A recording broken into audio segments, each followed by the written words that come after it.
What if I told you the decades-long struggle between pursuing long-term growth and achieving short-term sales is rooted in a myth, and going broad for the brand and targeted for performance is wrong? According to new research from TransUnion and MMA Global, you can achieve your short-term goals without sacrificing long-term sustainable growth with a single audience strategy by focusing on the group of consumers most receptive to your advertising, your brand's movable middles. Don't waste another dollar on audiences who won't respond to your ads. To learn more, download TransUnion's new white paper at transunion.com/mm.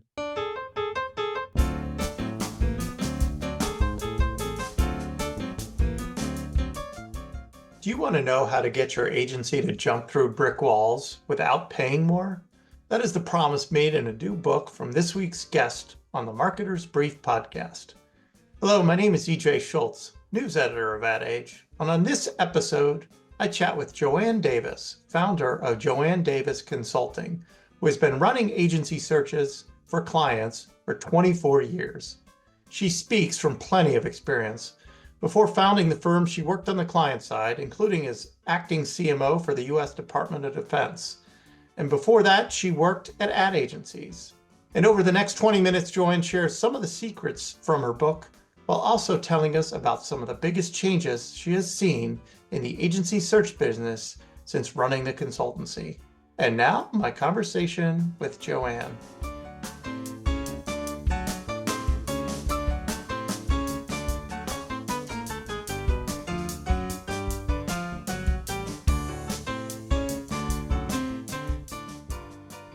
Hi, Joanne. Welcome to the Marketer's Brief podcast. Hi, EJ. It's great to be here.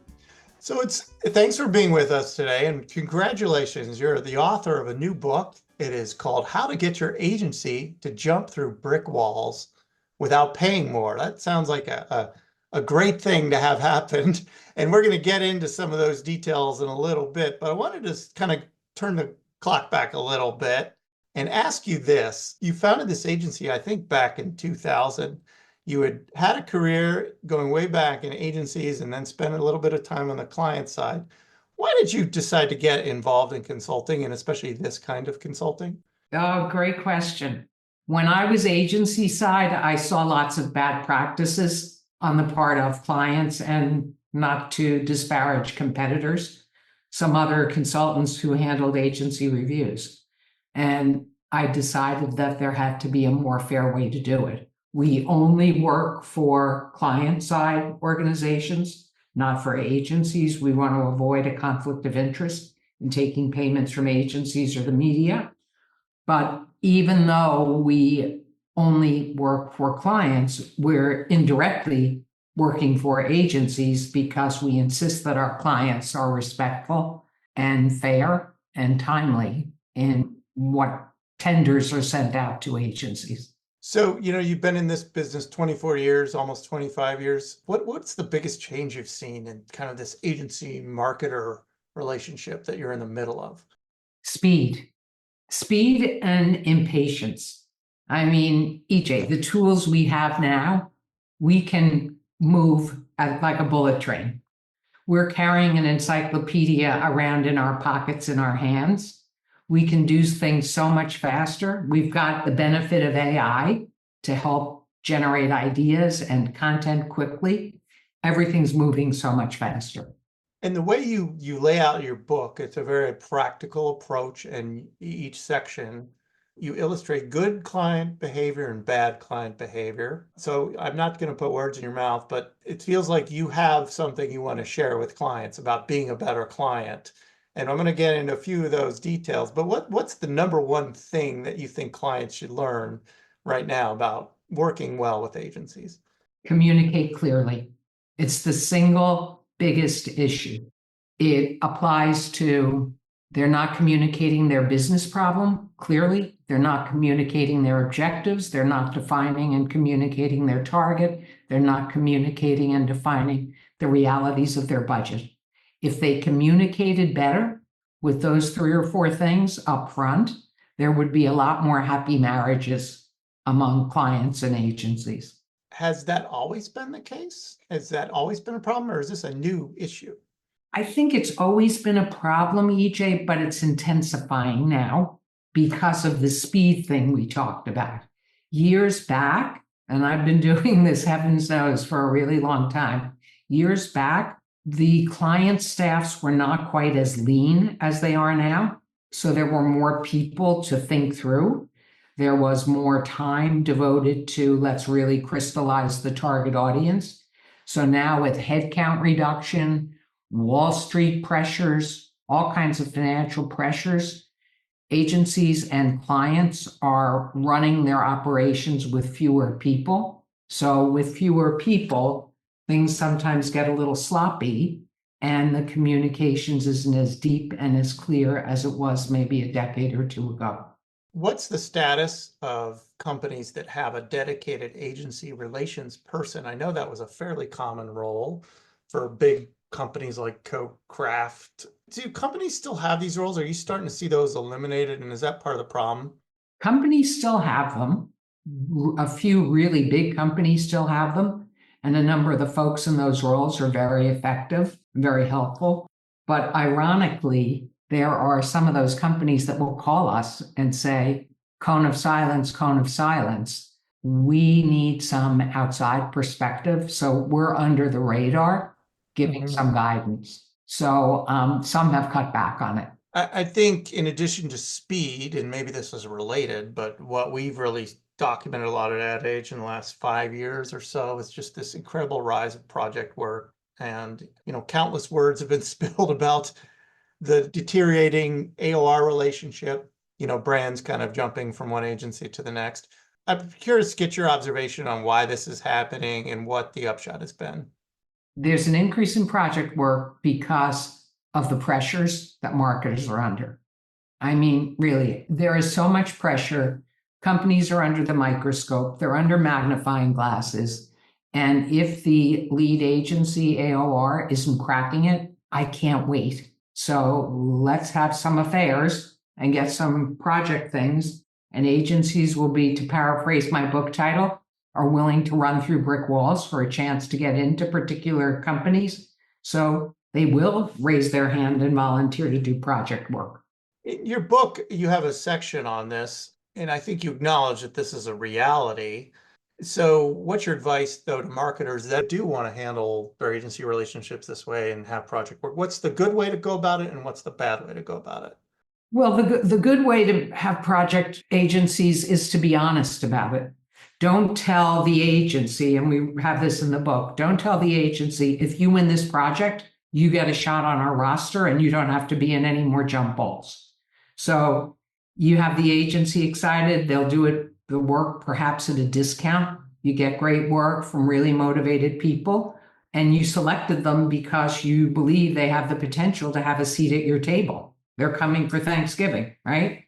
The bad way to do it is to say, you're going to have a seat at the table and then take their work away and give it to your internal people to execute. Or, it's like taking their children away, taking a child away to have somebody raise it for them. That's truly demotivating for creative people and for agencies. So the right way to do it is to be honest. The wrong way to do it is to be dishonest.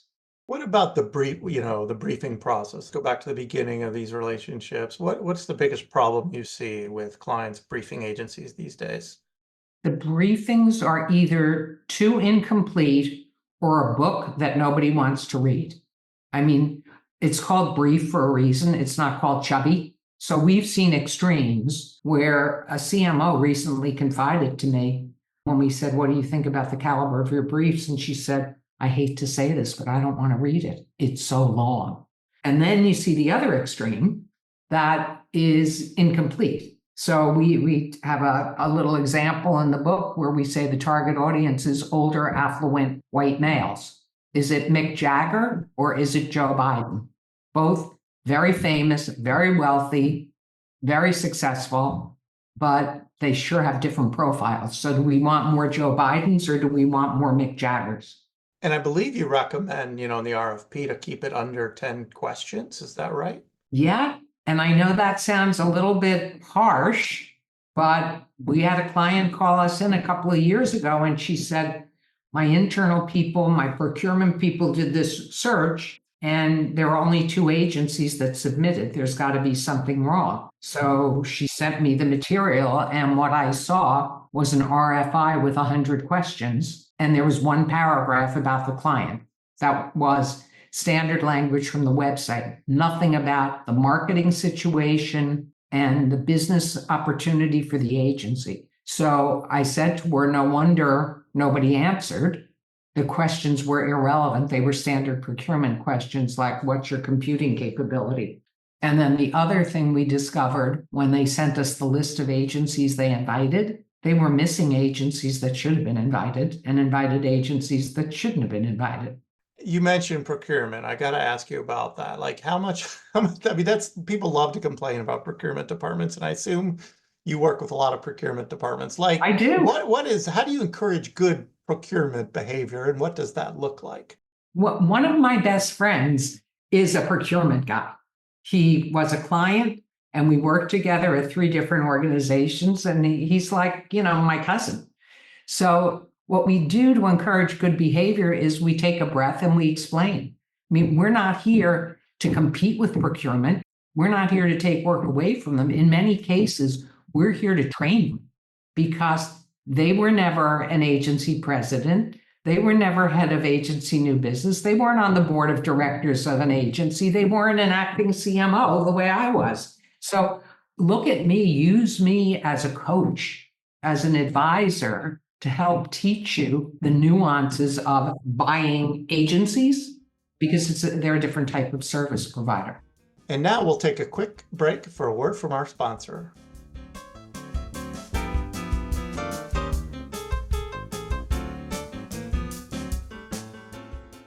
For today's marketers, efficiency is the name of the game. But maximizing the impact of your marketing budget with a movable middles audience isn't just a theory, it's a proven fact.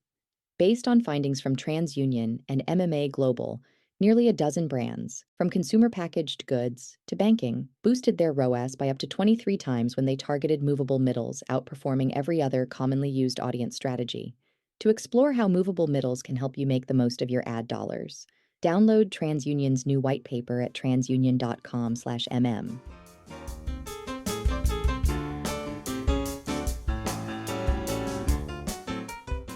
Okay, Joanne, welcome back. You mentioned an example of a client reaching out to the wrong kinds of agencies.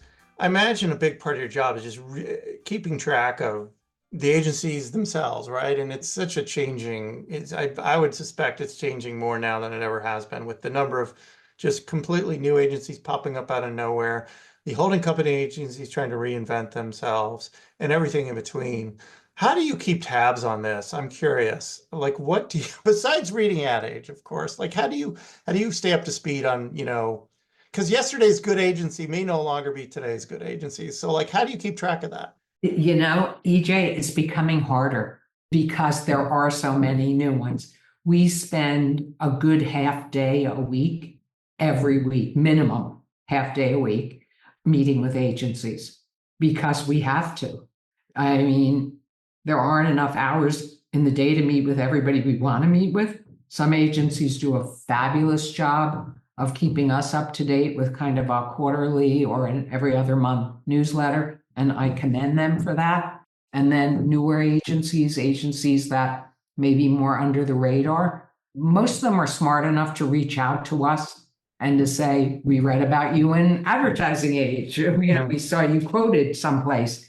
We'd like to introduce ourselves. So we'll say, send us a succinct email first, a fact sheet, something more than we can find on your website, because sometimes the websites have the logos of every client, every employee there ever worked on. And I don't know what's current and I don't know what's past. Yeah. So let's start with just some basics and then we'll have a call. Yeah, you've kind of answered most of my questions. I had follow-up questions on like advice for agencies to get on your radar and the best way to do it. Do you still do an old-fashioned lunch or coffee and things like that? Is that still happening? I kind of don't have time. Yeah. I mean, it would be fun, but those days of 3 martini lunches, mamma mia, no one has time for that. You want to have lunch? I'll have a snack bar on a Zoom call with you, and that's lunch. I'm gonna put you on the spot. Are you allowed to mention some agencies that you're really impressed by right now? Are you allowed to do that, or could we have a I, conversation about that? I, no, I would love to, but I don't think that it is considered a best practice by the ANA and the 4A's Well, rules of code. let me ask it this way. Like what are the kind of capabilities? What are type without naming agencies? Okay. What are the things that you really impressed by these days and ultimately that your clients are impressed by? It depends on the type of client. Hmm. If it's a global client, the clients and I are impressed with agencies that truly walk the walk, not talk the talk. So that if I go into agency X in Paris and in Singapore and in Shanghai, it feels like the same experience of the agency if I go into their office in New York or Chicago. If it's not a global client, it depends on the client sensibility. If it's a serious conservative client, we're going to look for agencies that stress business results. In the cases, the examples, their mantra that they have on their website. If it's a client, on the other hand, who's scrappier and wants to be irreverent, I'm happy to suggest and see an agency that is popping bright colors in a kaleidoscope all over their website at us. And it's okay to have some four-letter words there. One of the issues you address in your book is the turnover and the turnover on the marketing side of things. We've seen the fractional CMOs rise in the last few years. We've seen in just general turnover, right? I mean, we're constantly writing about people changing, CMO titles changing. That's not a new issue entirely, but it seems like it is happening more. And so for your business, what kind of complications does that cause for creating these long lasting or not even long lasting, effective marketer client agency relationships? If suddenly they're bringing in a new CMO every year and a half. I know it's another interesting question, EJ. We just went through a situation earlier this year where a vice president of marketing called us and wanted us to help them with an agency. It was a review. It wasn't a search for a new agency because the incumbent was going to be included. And everything was all set to go. And then she said, oh, we're going to have a new CMO.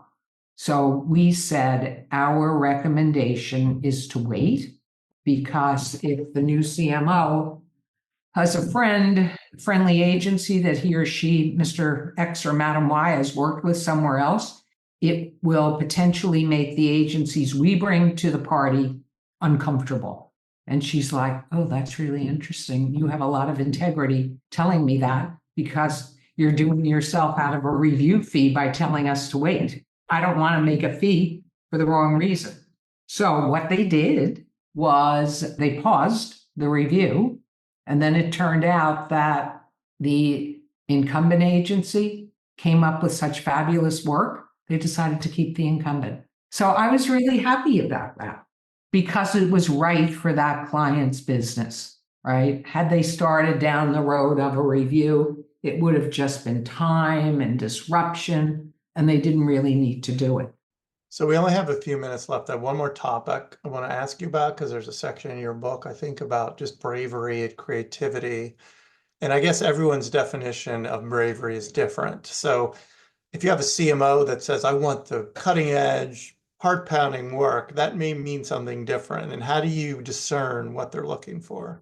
Yeah. We push real hard on that, EJ, in our needs assessment discovery process with clients. We force them to define bravery.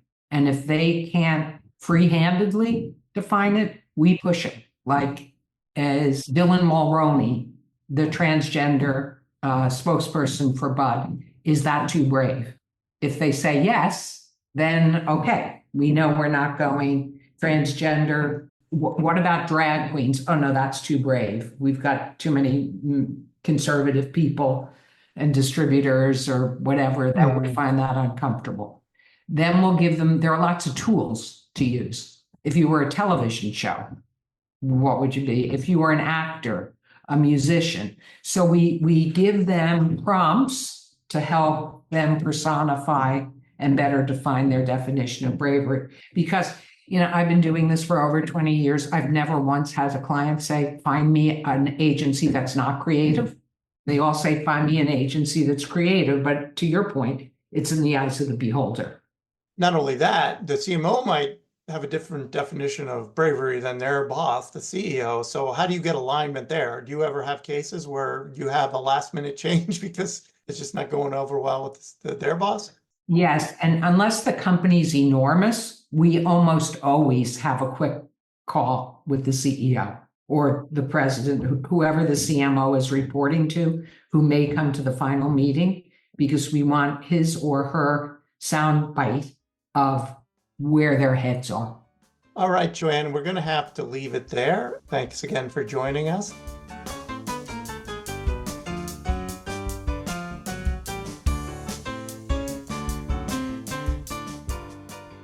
That was Joanne Davis of Joanne Davis Consulting. My name is EJ Schultz, news editor at Ad Age. I want to invite everyone to subscribe to this podcast on your favorite channel. I also want to give a shout out to our producer, Lauren Chiardio, and we will catch everyone next time. Thank you.